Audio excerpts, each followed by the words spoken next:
Hey guys, welcome to Attending Moment. I'm Marielle, and welcome to my garden, which is a little subpar these days. It's been a rough season for my garden.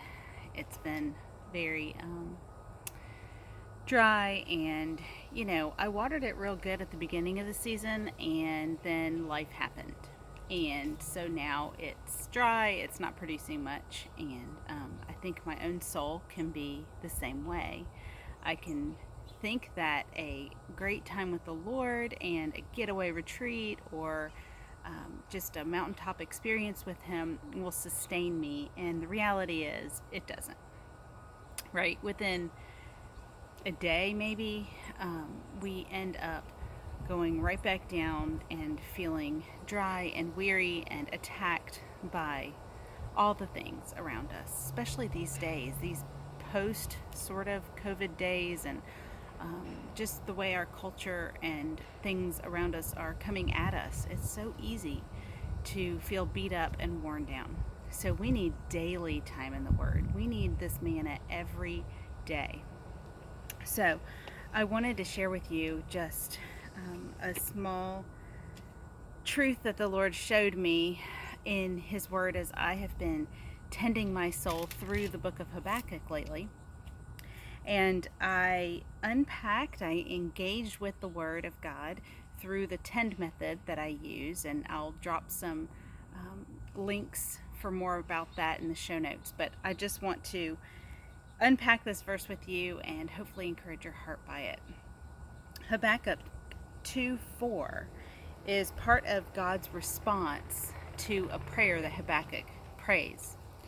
And God is about to do terrible, hard, trying things in order to bring judgment on His people for their disobedience and their turning away from Him, in order for them to turn back to Him, because He is good and He is gracious.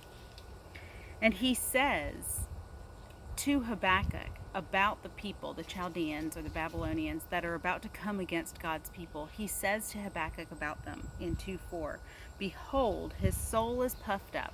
The Babylonian soul, the enemy's soul, is puffed up. It is not upright within him, but the righteous shall live by faith. So I took this verse, and as I have been doing each verse in Habakkuk, I unpacked it, and I looked at the facts in this verse, that behold, his soul is puffed up, not upright within him, but the righteous will live by his faith. And then looking at that, the lessons that I got from it were that even as the unbeliever lives puffed up, the righteous are called to live by faith. And that their soul is not to be puffed up. A believer's life is to be continuously characterized by faith. So what really stood out to me from that, as I took that even further before the Lord, it stood out to me that living in the place where we're entrusted with trials and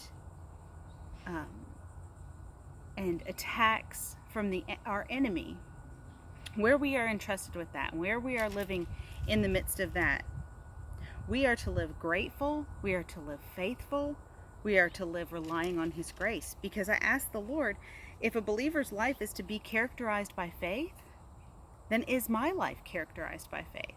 In what ways? What does a life characterized by faith look like? And what so stood out to me was that they're grateful, they're faithful to Him, they're relying on His grace. And so, am I living in a way that has allowed my life to be characterized by faith? And are you living in a way that allows your life to be characterized by faith? And then even today, how can we today live in a way that characterizes this day by our faith? Sometimes it's just trusting God. Sometimes it's just, praying for the school year ahead and trusting God with the decision our family has made in how to educate our children or where our children will be educated. My sons one is going back for his senior year in the university, and the other one is starting community college, and just trusting God with His plan and direction for those children. And that's part of me just characterizing my life as living by faith. Forgiving, offering grace, trusting God, all of those things.